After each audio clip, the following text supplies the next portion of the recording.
তাবিঈদের মধ্যে মুহাম্মদ ইবনে সিরিন খুব ভালো স্বপ্নের ব্যাখ্যা জানতেন। এক লোক এসে মুহাম্মদ ইবনে সিরিনকে বলল যে আমি দেখলাম আমার ছেলে পানি খেতে খেতে পেটটা এত বড় হয়ে গেছে।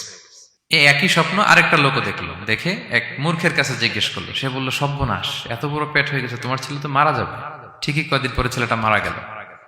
আর একই স্বপ্ন দেখে এই লোক মুহাম্মদ ইবনে সিরিনকে জিজ্ঞেস করেছিল, উনি বলেছেন যে তোমার ছেলে তো অনেক বড় আলেম হবে। ঠিক তাই হয়েছে, ওই ছেলে অনেক বড় আলেম হয়েছে। তো ফাইন্না রুইয়া তাকাউ আলা মা তুআব্বার, স্বপ্নের ব্যাখ্যা তেমন হয় যেমন এটার ব্যাখ্যা করা হয়। রাসূল সাল্লাল্লাহু আলাইহি ওয়াসাল্লাম একবার স্বপ্নে দেখলেন যে তিনি ওনাকে দুধ দেয়া হয়েছে, বাটিতে দুধ খাচ্ছেন, পরে আঙ্গুলের ফাঁক থেকে দুধ বেরোচ্ছে। এই সামান্য একটু দুধ রাসূল সাল্লাল্লাহু আলাইহি ওয়াসাল্লাম উমরে ফারুককে দিলেন। সাহাবারা বললেন, মাযা আউয়ালতা বিহি ইয়া রাসূলুল্লাহ, এটা তাওয়িল কি?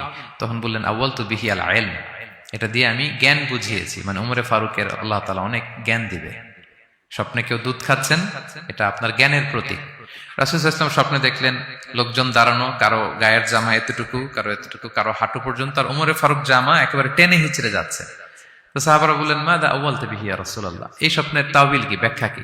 রাসূল সাল্লাল্লাহু আলাইহি ওয়াসাল্লাম বললেন, আউয়ালতু বিহি আদ-দীন আত-তাকওয়া, এটা দ্বারা আমি দিনদারি বুঝিয়েছি, মানে উমরে ফারুকের দিনদারি অনেক বেশি। স্বপ্নে কেউ ছোট জামা দেখলে তার দিনদারি কমতেছে, এটার একটা আলামত। তো এই জন্য হুট করে স্বপ্নের কথা কাউকে শেয়ার করতে নেই। রাসূল সাল্লাল্লাহু আলাইহি ওয়াসাল্লাম ফজরের সালাতের পরে মসজিদে নববীতে সালাম ফিরিয়ে সাহাবাদের দিকে মুখ ফিরিয়ে বসতেন, তাসবিহ পড়তেন, এরপর জিজ্ঞেস করতেন, হাল রাআ আহাদুম মিনকুম আল বারিহাতা রুইয়া, গত রাতে কেউ কোনো স্বপ্ন টপ্ন দেখেছে নাকি? তো তখন সাহাবারা এই স্বপ্ন বলতেন, রাসূল সাল্লাল্লাহু আলাইহি ওয়াসাল্লাম ব্যাখ্যা করতেন। সুবহানাল্লাহ, কত সৌভাগ্যবান ছিলেন তারা। তাহলে স্বপ্ন বলা যাবে নাকি কাউকে? না। খুবই শুভাকাঙ্ক্ষী, আপনার একেবারে ক্লোজ ফ্রেন্ড, তাকে বলতে পারেন। আর অনেক বড় আলেম যিনি ভালো ব্যাখ্যা করতে পারবেন, আপনাকে গাইড করতে পারবেন, তাকে বলবেন, এছাড়া বলা যাবে না। আর খারাপ স্বপ্ন তো বলাই যাবে, আল্লাহ তাআলার কাছে পানা চাইতে হবে। তাহলে ঘুমিয়ে ঘুমিয়ে যেটা দেখি এটা কারোর কাছে বলা যাবে না। আর যেটা পাওয়ার আকাঙ্ক্ষা মানুষকে ঘুমাতে দেয় না, ওইটাও একটা স্বপ্ন। বলে না যে আমার জীবনের স্বপ্ন আমি এটা করব, এটাও স্বপ্ন। এই ভিশনও শেয়ার করা যাবে না কারোর সাথে। আপনারা তো ব্যবসায়ী মানুষ, টিপস শিখাই দেয় কিছু।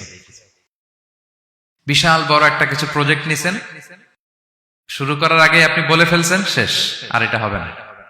দেখবেন যে এখান থেকে কনস্পিরেসি, ওইখান থেকে শত্রুতা, ওইদিকে এটা করছে ওইটা করছে, আপনি আর আগাতেই পারবেন না। দুঃখজনক হলেও সত্য, আমরা বাংলাদেশিরা তো এগুলোতে অভ্যস্ত। সবার মধ্যে কম বেশি জেলাসি কাজ করে ন্যাচারালি, আমাদের বাংলাদেশিদের এটা আরো বেশি। আমি আমার প্রায় আলোচনাতে বলি যে আমাদের জাতীয় খেলা হাডুডু হওয়ার কারণ হচ্ছে এই খেলার ধরনটাই এমন, একজন সামনে যেতে চায়, 10 জন পা ধরে পিছনে টানতে চায়। তা আপনি আপনার ভিশন শেয়ার করলে বিপদে পড়ে যাবেন। আপনি প্রপার হোমওয়ার্ক করবেন, গ্রাউন্ড ওয়ার্ক করবেন, কাউন্সিলিং করবেন, প্রজেক্ট দাঁড় করাবেন, লঞ্চিং প্রোগ্রামের দিন সবাইকে জানাবেন। সব রেডি, এবার আর কেউ কিছু করতে পারবেন, এটা দাঁড়ায় গেছে, সব রেডি আমার। লঞ্চিং জাস্ট একটা ফর্মালিটিস, তারপরে আমার কাজ শুরু হবে। কিন্তু আপনি আগেই যদি সবাইকে জানায় ফেলেন, হবে এটা? স্বপ্ন শেয়ার করতে নেই।